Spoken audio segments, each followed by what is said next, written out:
Assalamualaikum warahmatullahi wabarakatuh.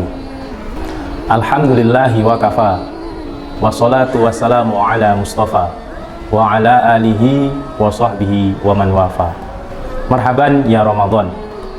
Tak terasa bulan Ramadan telah datang lagi menyapa kita. Alhamdulillah kita diberikan kesempatan oleh Allah Subhanahu wa taala untuk bisa bertemu kembali pada bulan Ramadan kali ini. Maka dari itu, marilah kita bersama-sama menyambut Ramadan ini dengan ungkapan marhaban ya Ramadan. Selamat datang bulan Ramadan. Marhaban berasal dari kata rahab, luas atau lapang. Maka ketika kita memaknai marhaban yang ya Ramadan, maka kita artinya harus melapangkan. Apa yang dilapangkan? Yang dilapangkan adalah hati kita. Hati kita lapangkan untuk menerima semua perintah dari Allah Subhanahu wa taala dan juga mengikuti contoh-contoh dari Rasulullah Shallallahu alaihi wasallam dalam melewati bulan Ramadan. Rasulullah Shallallahu alaihi wasallam dalam hadis yang diriwayatkan oleh Abu Hurairah, Rasulullah bersabda, "Idza jaa Ramadan, futihat abwabul jannah wa khulqat abwabun nar wa safadatis syaitan." Ketika bulan Ramadan tiba, pintu-pintu surga dibuka dan pintu-pintu neraka ditutup serta syaitan-syaitan dibelenggu. Anak-anak yang dirahmati Allah Subhanahu wa taala, ketika pintu-pintu surga itu dibuka oleh Allah Subhanahu wa taala, maka Allah membuka seluas-luasnya rahmat yang berasal dari Allah. Karena sesungguhnya yang bisa memasukkan kita ke surganya Allah adalah rahmat dari Allah, dan rahmat dari Allah itu datangnya adalah dengan amal-amal soleh yang kita lakukan.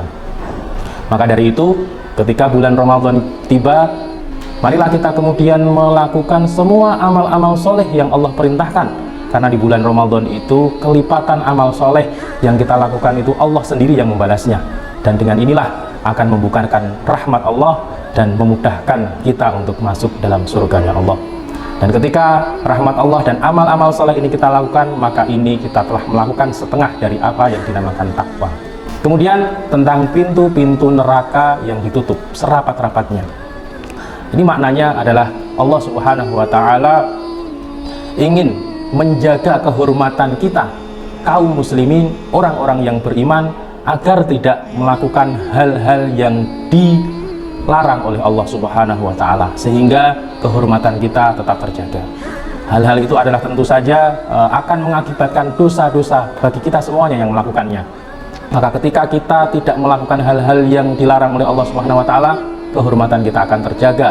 Dan itu adalah makna dari nahi mungkar, atau tidak mengerjakan yang mungkar, atau melarang kepada sesuatu yang mungkar. Ini adalah setengah bagian lain dari takwa.